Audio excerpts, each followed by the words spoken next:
Well, good morning. Good morning and welcome to the Salt Lake Center for Spiritual Living. Yeah, happy Easter, everybody. I can see Easter colors out there. It's great. It's great. So wonderful to have people, real live people in our midst. And thanks to all those tuning in. Thanks so much for being here. A very special day for us today. And for you too, I hope. I don't think the Easter Bunny's coming here, but I'm sure he'll come to your house. I'm sure he will. We're going to start off by singing a song together. It's called Change for the Better. So springtime's all about is change, and change for the better for sure. Sing along with us. 1, 2, 3.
From the Salt Lake Center for Spiritual Living, my name is Linda Brewer, and we welcome those of you who have joined us here in person and all of you who are part of our live love streaming community.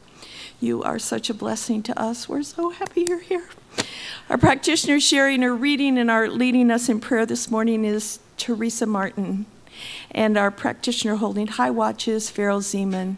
Throughout the service, Farrell will be in prayer, knowing that wonderful things are unfolding here as we share this sacred time together. Our center is a spiritual community that teaches a philosophy for daily living based on spiritual principles and practices that are universal among religions. We honor every pathway by which people seek to know and connect with the divine, and we work on our individual consciousness so that we can help make the world a better place. It is so wonderful to have you all here to say this thing with us, but even if you're at home, please join me in remembering why it is that this center exists by saying our purpose statement together. We are an open, welcoming community, celebrating our divinity, loving our humanity, and nurturing our journeys of spiritual discovery. Thank you. And I would want to remind everybody to please keep checking the website to see what's coming up, to keep on the latest news about anything that's happening here, as well as Like that's where we first let people know we were opening up again and stuff like that. Or if you have a prayer request, if you want to be in contact with us about anything, or if you're new to our center, if you've discovered us here or online and you want to find out more about us, that's the place, and that's our website, which is www.spirituallyfree.org. So just a reminder that if you are physically present here in the building with us, please wear your mask the whole time, and remember to give each other space. Isn't that a nice way to say social distancing? Our theme this month is Stepping into the Unknown, and I will be the speaker this morning. Next week, we welcome back Cameron Carver. Rob Ekman has graciously agreed to head up the committee to plan our 50th anniversary celebration shindig. He's holding a meeting with his committee of folks on April 18th. I especially want to encourage some of you who've been gone for a while to re-engage with the center by helping to plan this great event when we get to celebrate our 50-year history and look forward to our next 50 years and beyond. So if you are willing to serve on that committee, and we hope lots of you will do that, please send an email to the office and we will get that to Rob and he will send you the information. The April 18th meeting will be a Zoom meeting, so you'll need to let us know so that you can have the Zoom link for that. We are hoping to resume classes in the not too distant future, so if there's something you've been yearning to take, let us know, and that might help guide us to what to plan next. So please do let us know about that. And as I do whenever I have the privilege of being up here, I remind you that our center was founded on and is grounded in prayer, which helps us deal with whatever comes our way and to help us create a positive experience no matter what's going on. Our professional practitioners are trained in the art and science of affirmative prayer, and they are so ready and willing to pray with you. We can't wait till we can do the prayer wall again on Sunday morning. So we'll be able to do that if everybody gets vaccinated and wears a mask and does all those things that we're doing here to keep each other safe. So if you'd like to have a prayer request, please send it in, and the practitioners will uplift you this week in prayer. So I want to invite you right now to find that sacred space that lives within you, your God space, and allow Teresa's reading and the centering music to connect you with that space, and then Teresa will lead us in prayer. My reading today is an excerpt from Uncharted Territory by the Reverend Dr. Barry Ebert, and this is from the Science of Mind magazine, April 2021. He also has a quote here by Ralph Waldo Emerson. Do not go where the path may lead. Instead, go where there is no path and leave a trail. What a wonderful idea.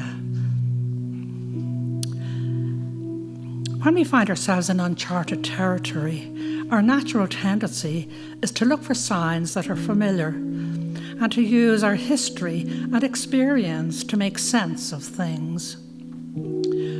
Rather than feeling great, it can feel scary and disorienting to face the unknown, and it can cause us to seek a retreat to safety. But we have been designed to face change, adapt and evolve, and we are being called to do that right now as we emerge from isolation and build our new communities. We can build new relationships with purpose and open our hearts and minds to people who look and live differently than us. We can set goals to make new friends and expand our circles. We can be an active part of racial healing. There is no set path to solutions to societal problems like racial justice, hunger, or climate crisis. We will have to build those paths together and bring the best of ourselves to the work. We are not alone here. Spirit leads us, So begin moving forward. There are plenty of places to serve, and it is a great way to widen our circle of friends. Relationships and service are best enjoyed in person, we know that one. We have all spent a lot of time looking at our screens this past year, and we have missed each other. Oh my. Our new communities will bring balance to the virtual and natural worlds, and place great value on compassion and service.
On this beautiful Sunday morning, this Easter day, where we recognize the resurrection into life, into new life, into spring, and into summer, into a new year. Resurrection is letting go. It is letting go, and it is releasing the death of the old and setting a path to new. We release doubt, fear, anxiety, frustration, despair, all those emotions that have held us captive for a whole year. We release those and look forward and step into spring. We step into that new life that is emerging within us, the new life of hope, of laughter, of companionship, of relationship, and of returning with loved ones, returning to greet each other and be in company with others. We step into laughter. We step into abundance. And this stepping forward gives us new hope, new life. It allows us to be hopeful, energized, and filled with the life force that is within us, filled with this amazing life force. that springs all things forward. So in deep gratitude for all that is coming, and that all we have gone through and survived, I give grateful thanks. I release all my words, as together we say, and so it is. Thank you, Teresa. Stepping into the unknown can be scary. I've always loved adventure, but I admit there's times when I feel scared enough to be stifled and not take a step at all. So there's this willingness to be vulnerable and step out into the unknown and trusting that everything's going to be great. This song speaks to that. Before we sing it together, I just wanted to acknowledge the dog energy that we have on the stage. You've probably noticed. For months now, we've had 3 dogs up here on stage. Maybe some of you didn't know that. We have Willoughby, who is Corinne's partner, and Apollo, who is Ricardo's partner. Those are dogs. Then we have Puppy, Leslie Monroe's beautiful, cheerful, happy, mischievous dog, Charlie. It's wonderful to have them up here on the stage. And I know it's disruptive sometimes when you feel like a bark or a whimper. But I guess I invite you to just include that in this experience. We just love having the dogs in our music. And I hope you do too. There's nothing like unconditional love of dogs. Okay, this is called Into Your Hands. It's by Jamie Lula.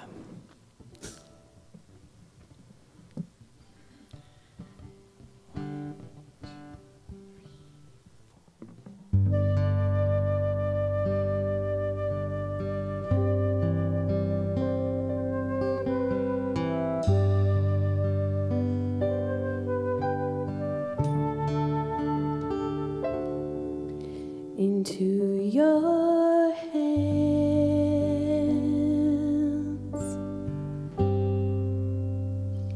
I commit my spirit.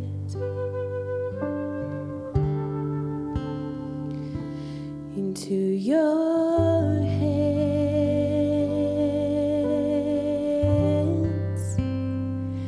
I commit my soul.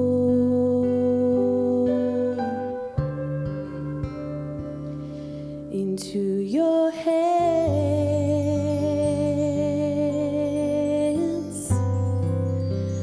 I surrender.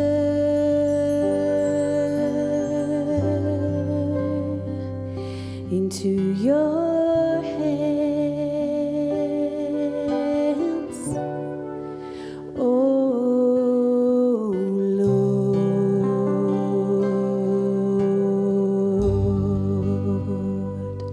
And I don't know what the divine plan is, and I can't make sense of what I can't see.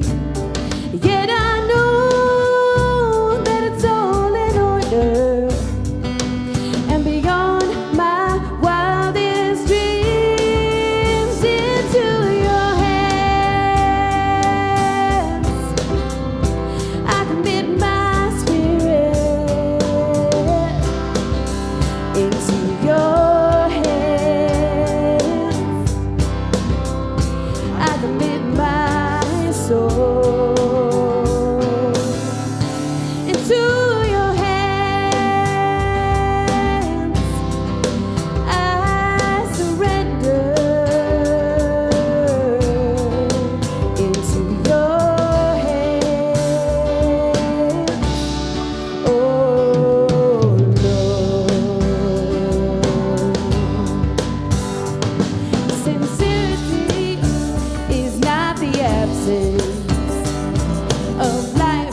going on around me. It's the stillness I find at any moment, and the truth that sets me free. Oh, into your hands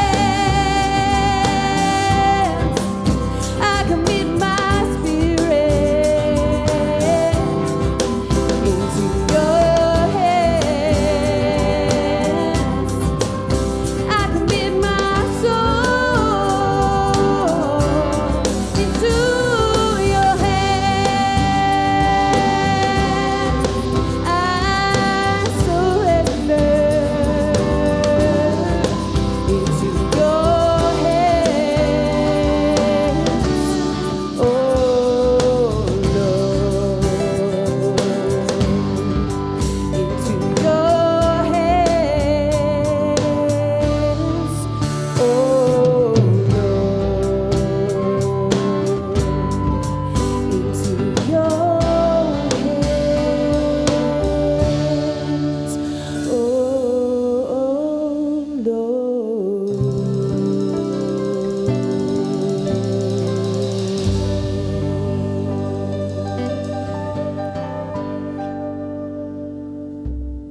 Yeah. Thank you, Delanne. It's my privilege to introduce our special music today. She is a puppy owner. She's a fantastic vocal coach, songwriter, singer, and a rapid eye movement certificated facilitator. She's quite a remarkable woman, and we are so lucky to have her as part of our music team. Leslie Monroe. Stay. Okay, well, yeah, Novus dog owner, yes, Novus dog owner. And I just love these guys for participating with me. Thank you. So this song is called Follow Your Heart. It's one of my note to self songs. Of course, almost all my songs I write are notes to self. Now get the album, Notes to Self. 1, 2, 3.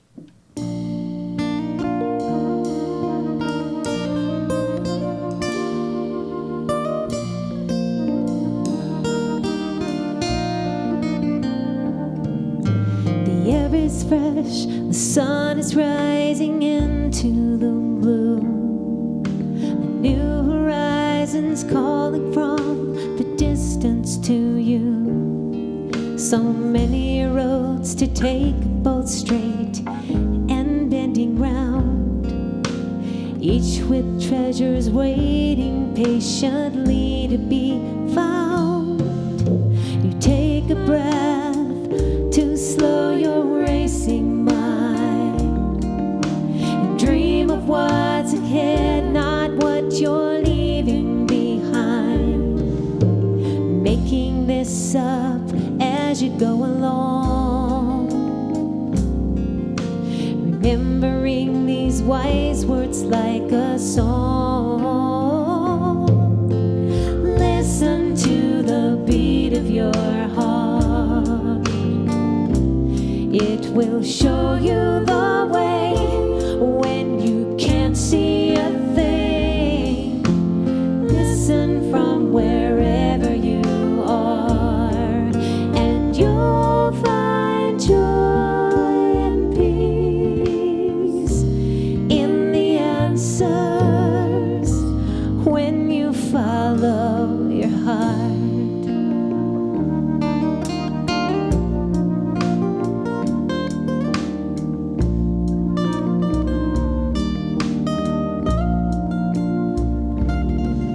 They say there's room to grow outside the comfort zone.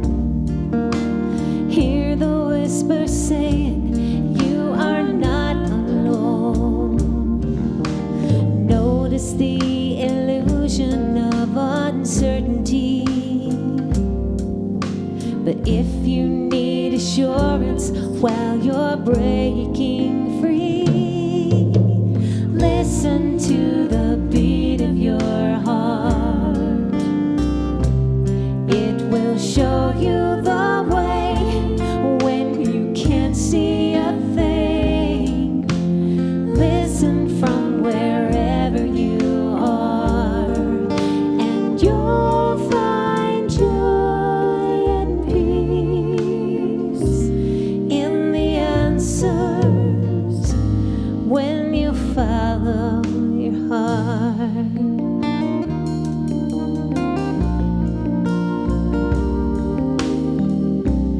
Even on this unfamiliar ride, you can trust the still small voice inside as you listen to the beat of your heart.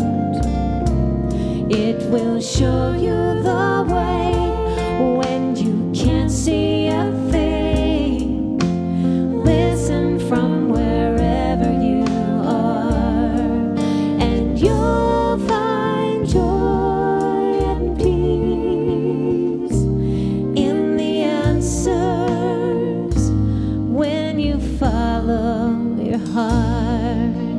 You'll find joy and peace when you follow your heart. When you follow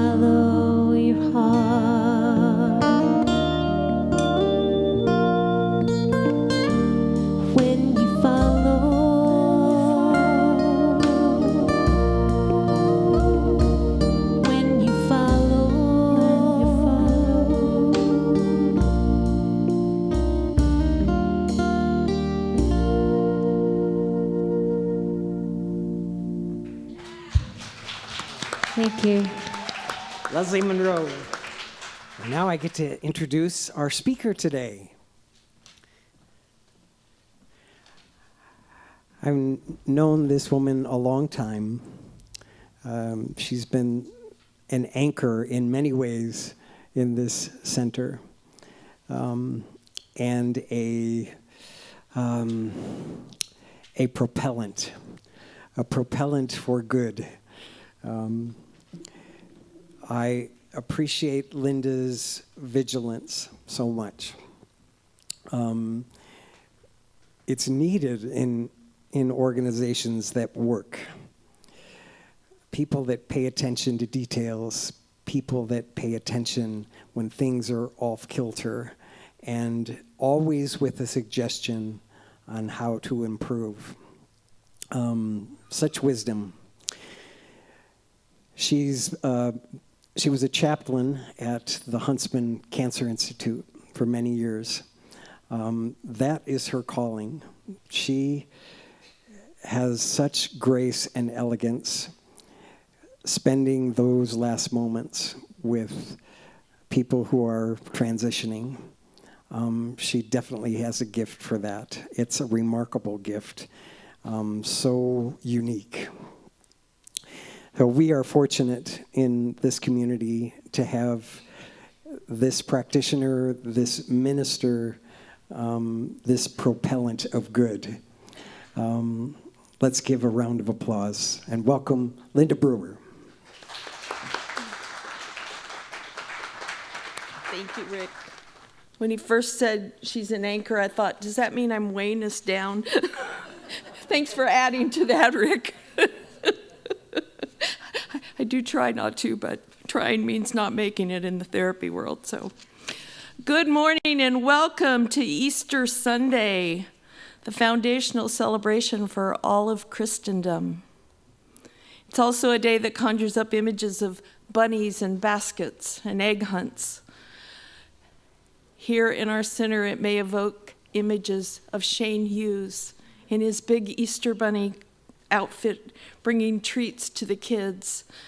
Back when we had kids down the hall having class during our service, and then we would sing them in, and they would come in and share with us what they'd been doing back there while we'd been in the service here.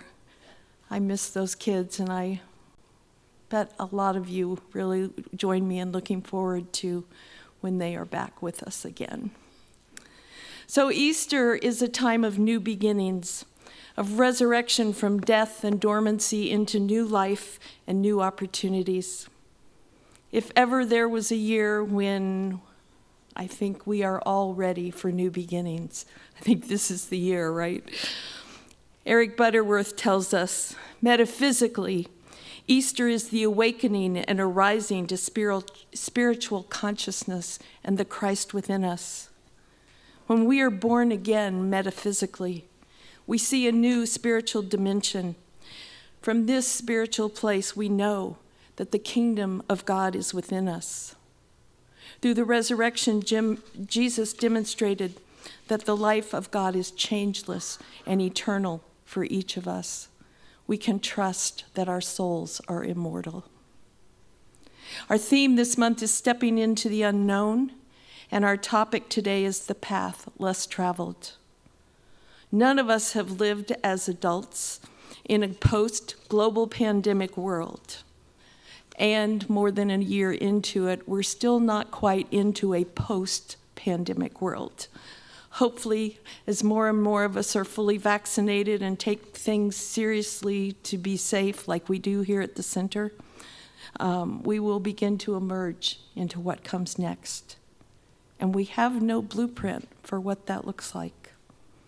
Whether we would have chosen it or not, we are all stepping into a degree of unknown. What we do get to choose is what path we travel going forward. So many have talked of getting back to normal.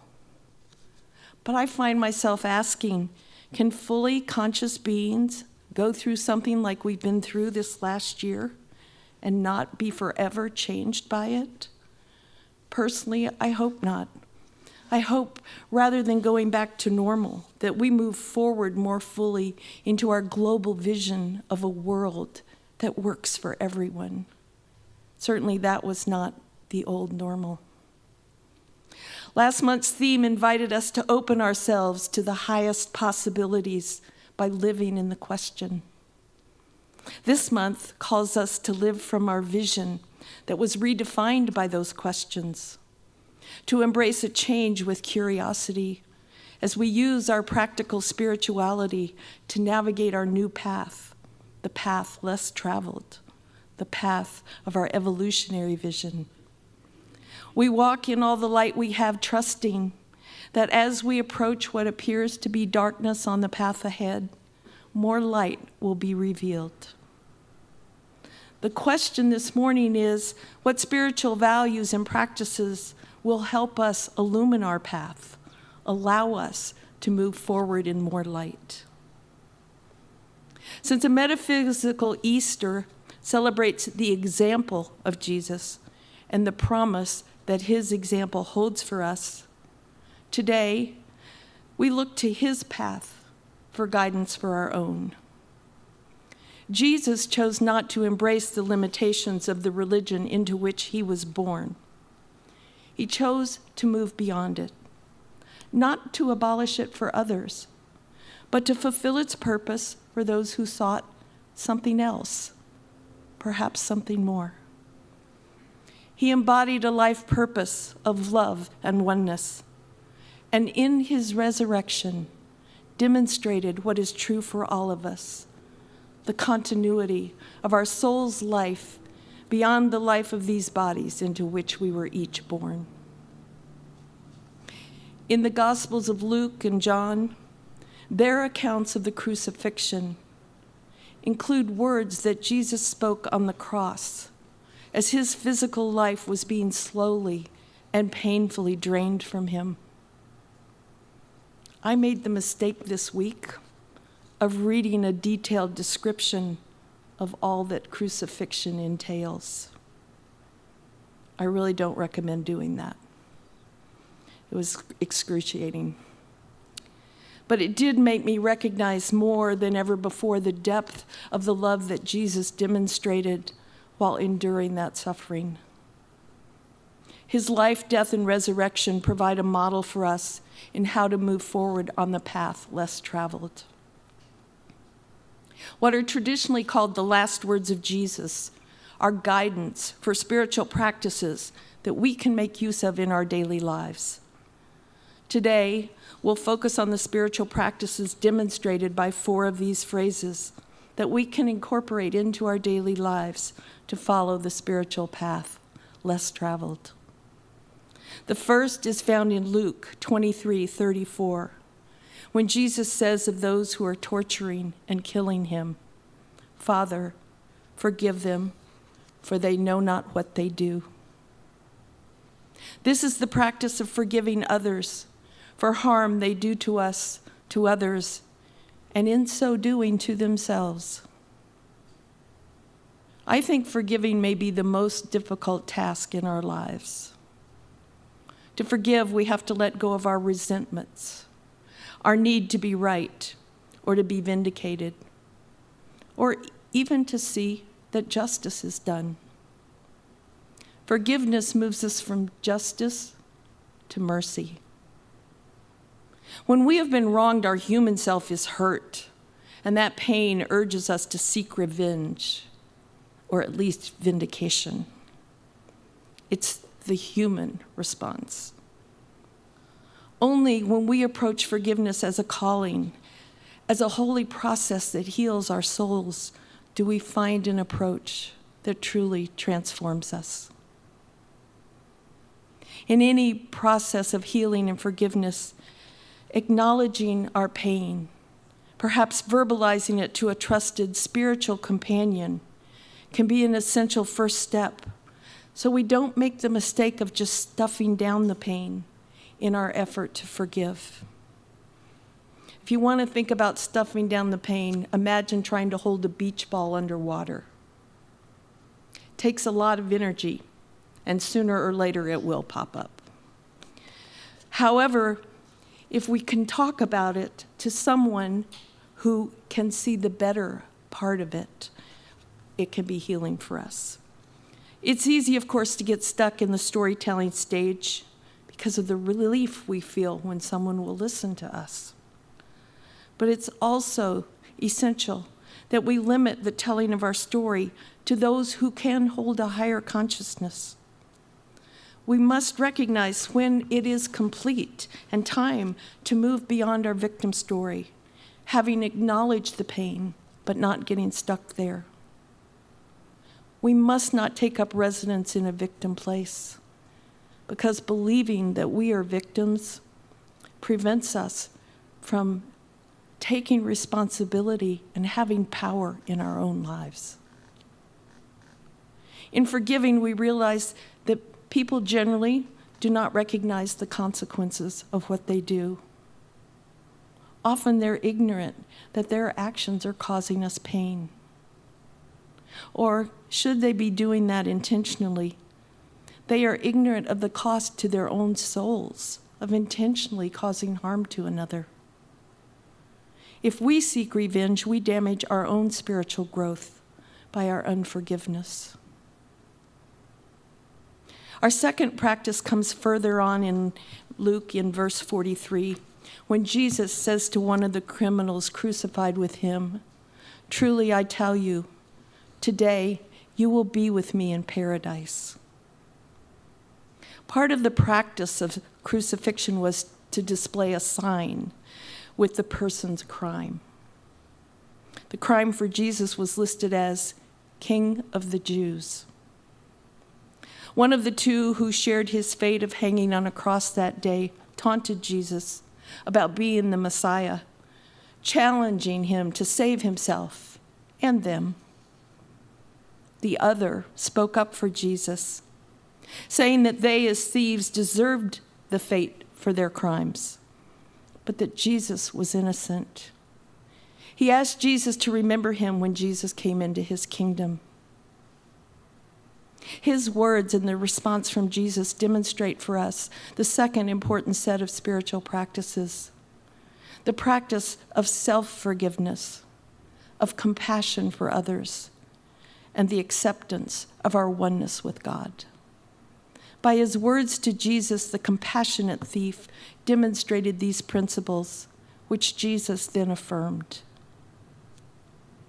Throughout his recorded life, Jesus had demonstrated his recognition of the importance of every human being. because he accepted his full humanity.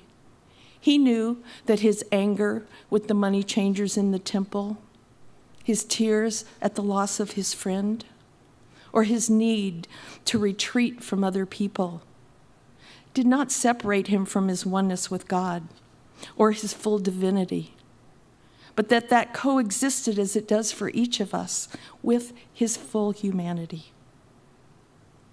Only when we are willing and able to forgive ourselves, to forgive ourselves when we forget our oneness, are we able to live a fully compassionate life, accepting and forgiving the human weaknesses of others while recognizing their oneness with us and with God and with all of creation.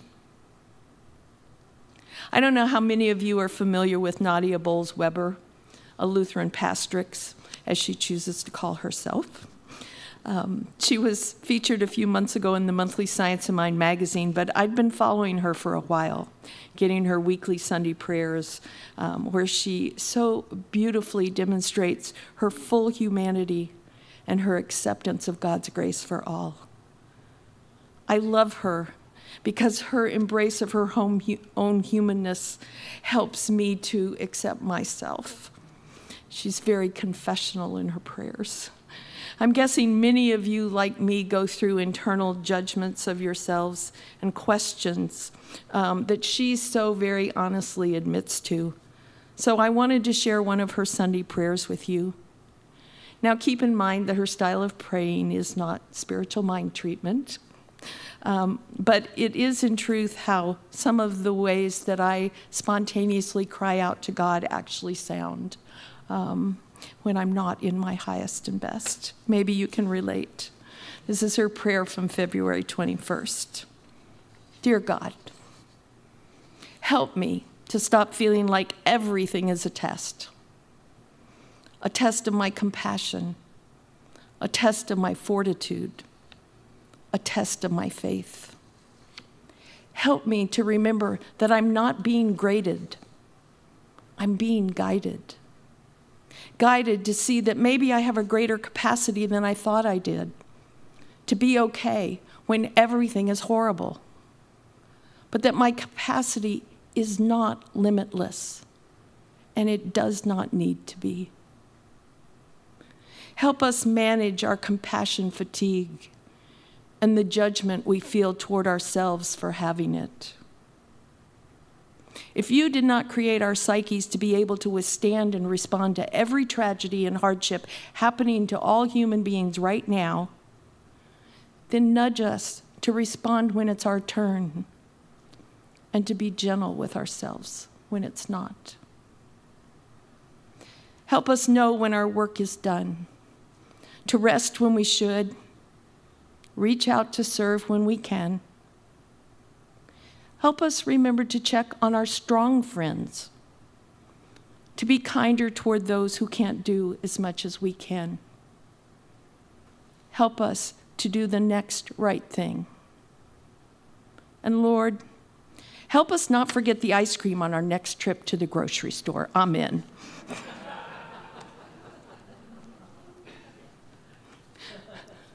For me, that prayer is the essence of so much of what I've struggled with during this pandemic. What is mine to do and what is not? When have I done enough? How do I accept those who do less than I can, and myself for not doing more? I've realized that the answer to all those questions is in these practices we're talking about today. Forgiving others and myself, recognizing my oneness with all, and offering compassion to everyone, including myself. The third spiritual practice has to do with our life purpose, both recognizing it and surrendering to it. Our life purpose can change at different points in our lives, and throughout our lives, it is important to pay attention to our guidance, to what our purpose actually is, and to be willing to follow it when we discover it. That often means taking the path less traveled instead of the path others would have us take. I can't begin to tell you how disappointed my father was when I decided to major in theology and go into ministry. I think mainly he feared that I wouldn't be able to support myself. But if my life is any indication, when we follow the life purpose to which we're called, we're supported along the less traveled path. In John 19:30, the final words of Jesus are, "It is finished." With that, he bowed his head and gave up his spirit. In the words from John, Jesus acknowledges that one purpose for which he was incarnated is complete. He came and lived as an example of the truth of who we each are, individuated expressions of our Creator, incarnated, that we might demonstrate our oneness with God and with all that is through the life purpose to which we are uniquely called and for which we are uniquely qualified. As Rick said, when I worked at the Huntsman Cancer Hospital, I knew that my work there as a chaplain was my life purpose. But in October of 2018, I was standing up here giving a talk, and I was talking about a time when years before I had failed to listen when God was whispering and then shouting, until I got hit by the cosmic 2x4 and had to follow God's promptings, that it was time to move on from my life purpose as a full-time spiritual counselor. I love that work and I didn't want to leave it. But standing up here telling that story, I suddenly knew that it was time for me to leave Huntsman and a calling that I so dearly loved and still do. I went home that afternoon and emailed my boss my resignation. That was a leap of faith. Now, some might say that it's easier to recognize your life purpose as a calling from God if your calling involves what others recognize as a ministry of some sort. But when I was at Huntsman, I used to say that the true chaplains were the housekeepers who spent time in each patient's room. I didn't get to spend time in each patient's room. They ministered to them by keeping them safe, keeping their rooms cleaned and sanitized, offering the comfort of clean sheets and fluffed pillows and clean towels, and a gentle, joyful presence as they went about their work. I can't tell you how many patients felt safe to tell their deepest feelings to those angels in ways that they didn't with those of us who had titles like chaplains and social workers. I was so very clear that housekeeping was how God expressed itself through so many of those lovely men and women. I'm pretty sure that we're all kind of clear about how Rick Charette and the others up here in our band demonstrate a life purpose to lift spirits and express their oneness through their music. We've known teachers for whom that work was clearly a calling, how God expressed itself through them. And maybe like me, you've had some that weren't called.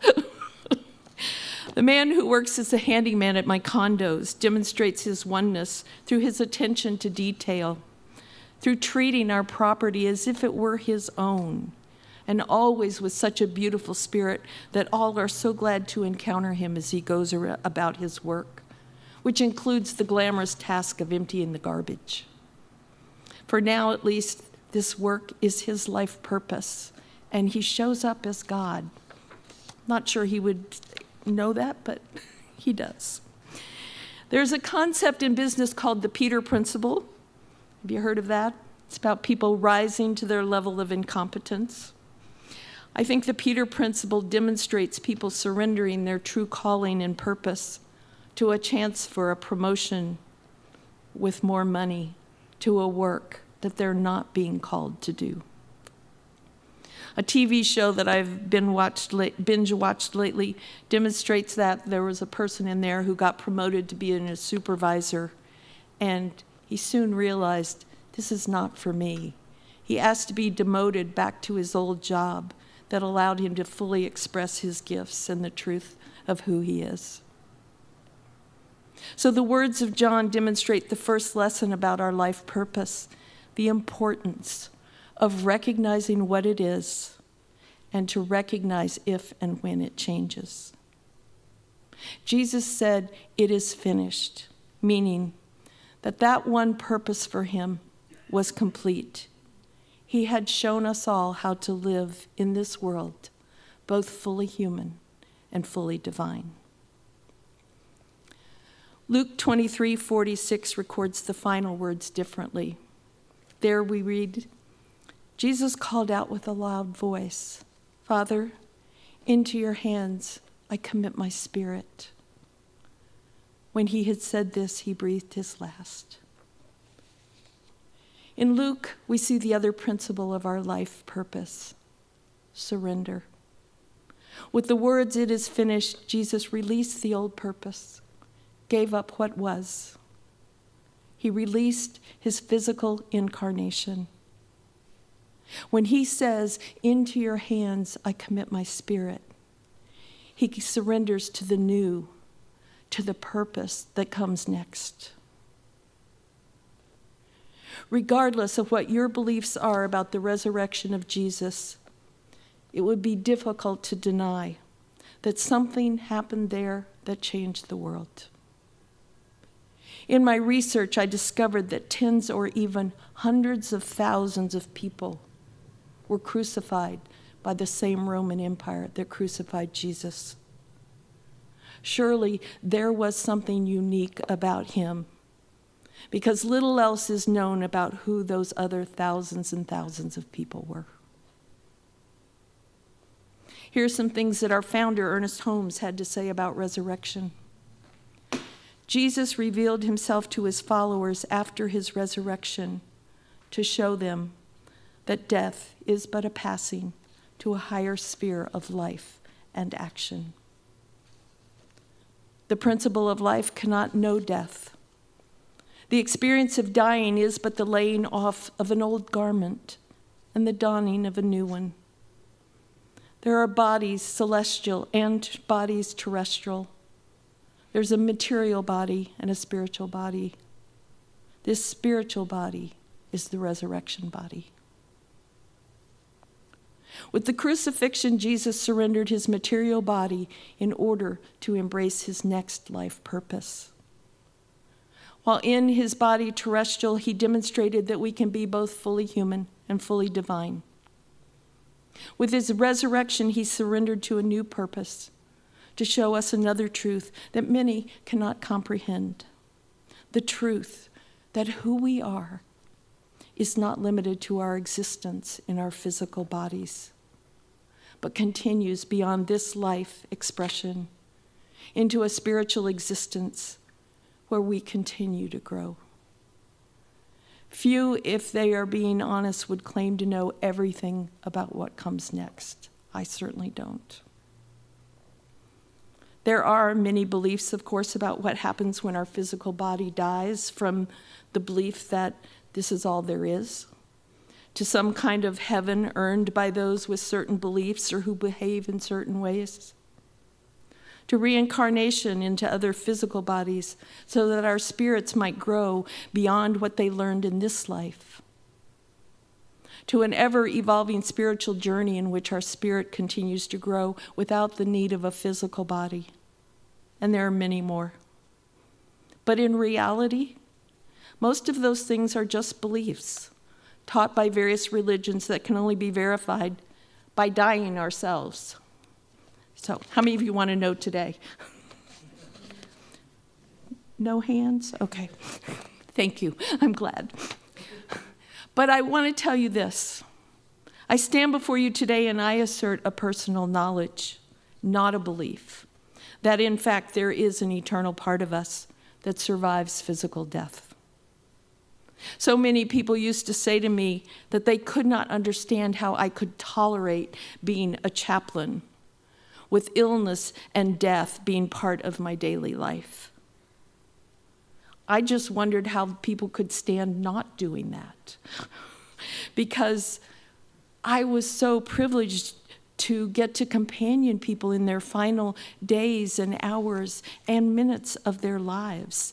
And many times I was allowed to experience the thinning of the veil and the presence of the other spirits that came to companion their loved one into the next journey.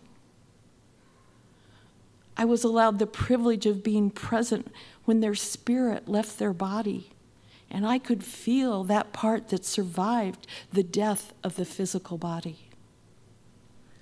I experienced clearly that the shell left behind was not the essence of who that person was.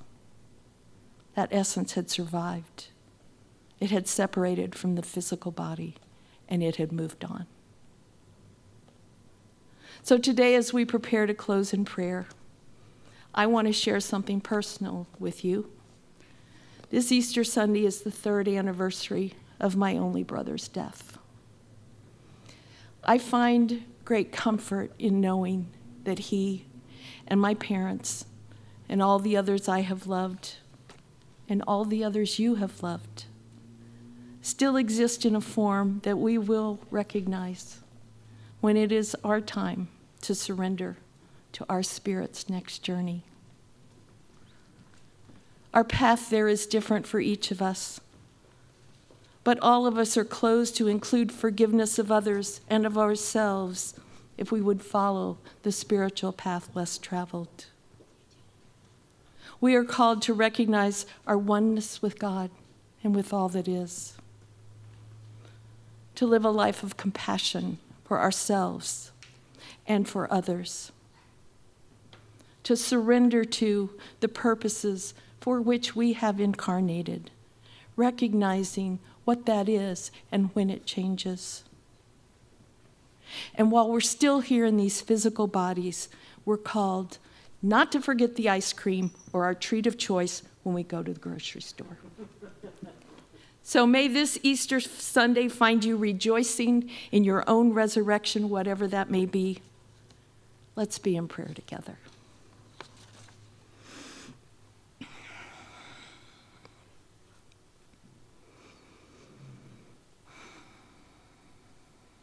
And so we enter into that holy recognition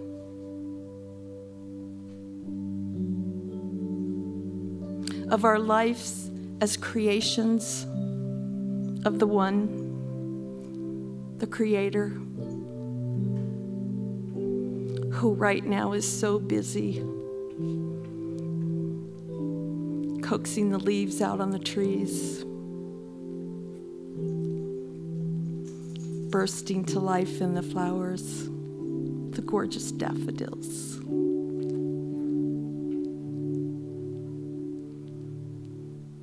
That same Creator was busy during the winter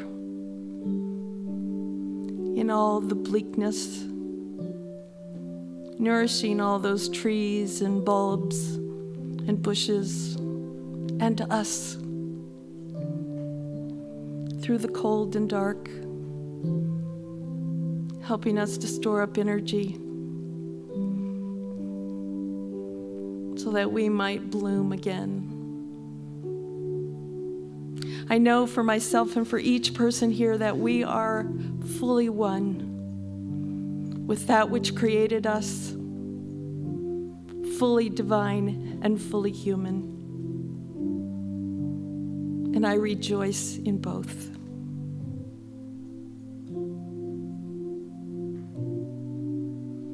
And on this day, I just know for each of us here that this time of separation has allowed us to look to the future, to separate the wheat from the chaff and realize what matters. And so I'm knowing that as we move forward, as individuals, as a spiritual center, and as a world, that we come out of this more loving, more caring, more aware of what those who are not like us experience. We set aside our judgments. We commit ourselves to love.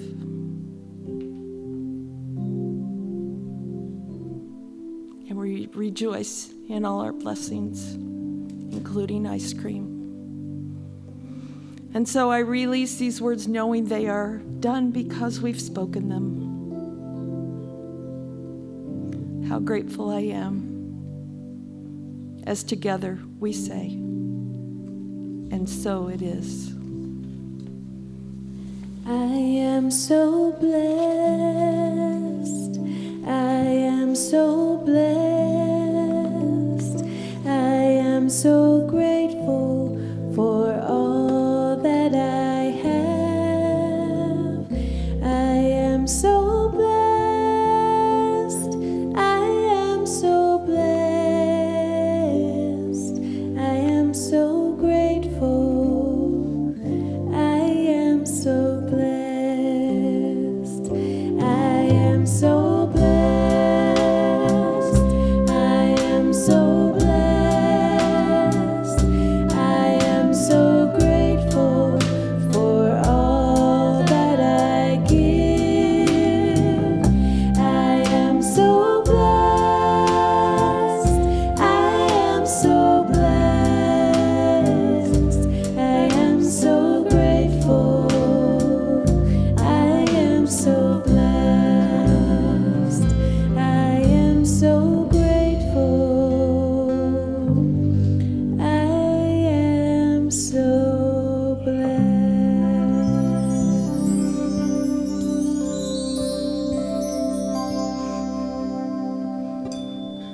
We are so very blessed, so blessed to be able to gather together again, and for this incredible music. Leslie, your song was just gorgeous, and Rick, thank you for your kind words, and to all of you for being so awesome, and to all of you, this is the time where we celebrate the greatness in our lives, that our participation in the divine flow that has blessed us and moves through us as we give out into the world of our time and our talent and our treasure, and this is the time we share our treasure.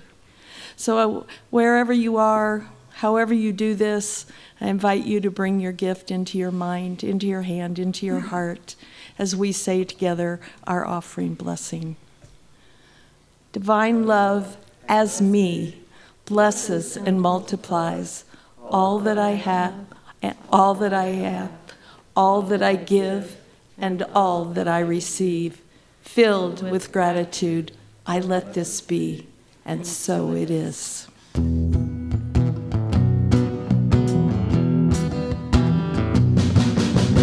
All that I need comes to me.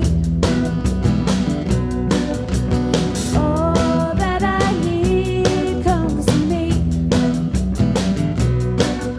The light of love and grace shines upon my face. All that I need comes to me. I've been set free, I'm released. I've been set free, I'm released. The burden of my past has gone away at last. I've been set free, I'm released. All that I need comes to me. All that I need comes to me. The light of love and grace shines upon my face. All that I need comes to me. All that I need comes to me.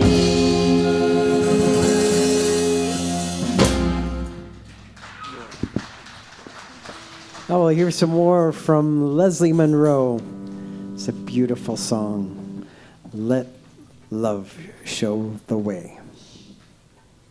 Thank you. And again, I thank the band for joining me with this song. Okay, 1, 2, 1, 2, 3, 4.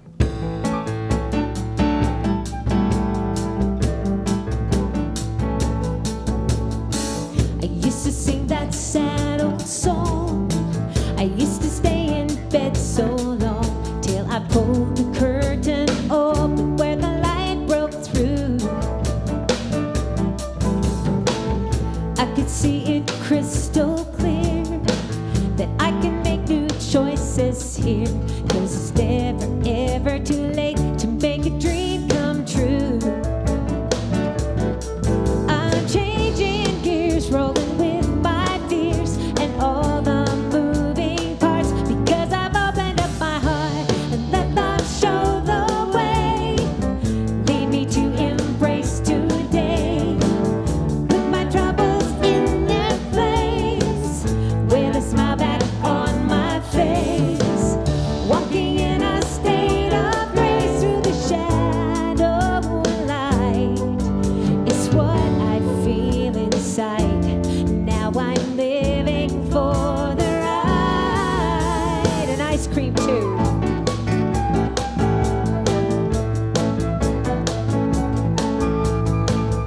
When I'm gazing from my roof, I count a million stars as proof that there's more to life than punching an 8-hour day.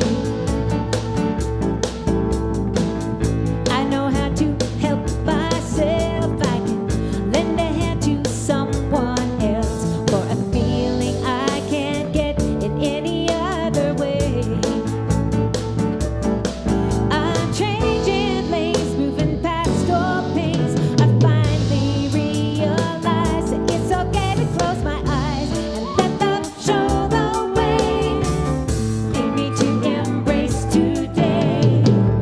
Put my troubles in their place. See the smile back on my face. Walking in a state of grace through the shadow and light. It's what I feel inside. Now I'm living for the ride. If I let my life pass by, it can catch up to me. Each precious moment is a new now. It's never too late for me to let love show the way. Lead me to embrace today. Put my troubles in their place, 'cause I see the smile back on my face. 'Cause I'm walking in a state of grace through the shadow and light. It's what I feel inside. Now I'm living for the ride.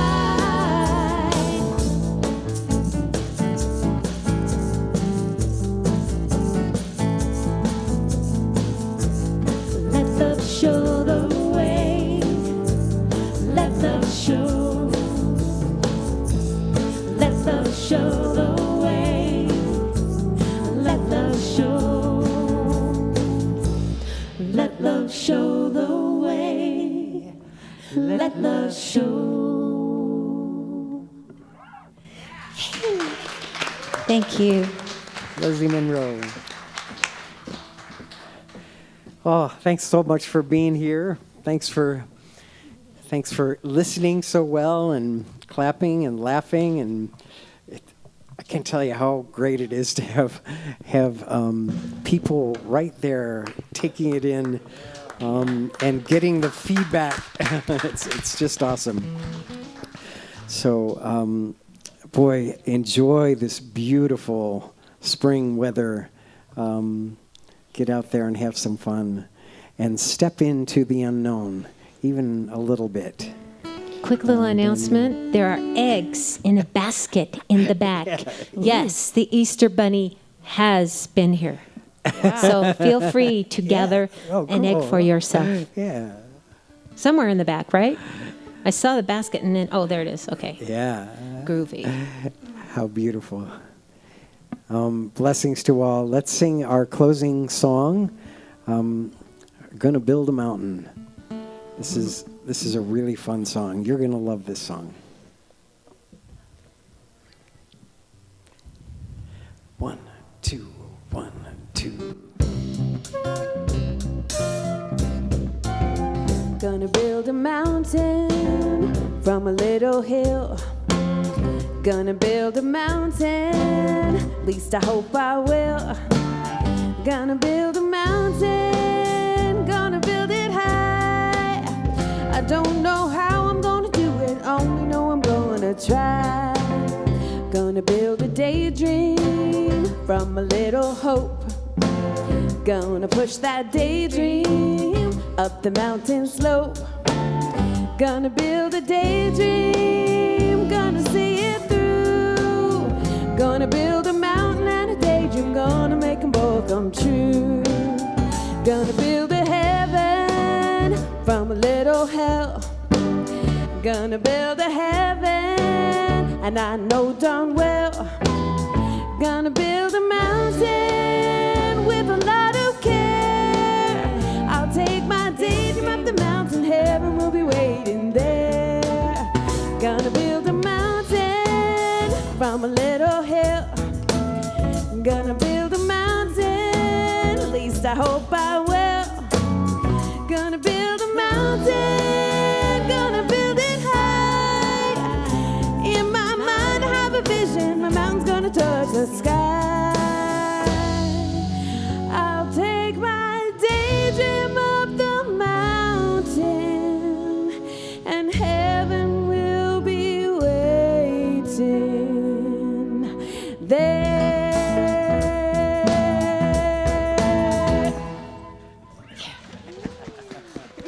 Thanks, everybody.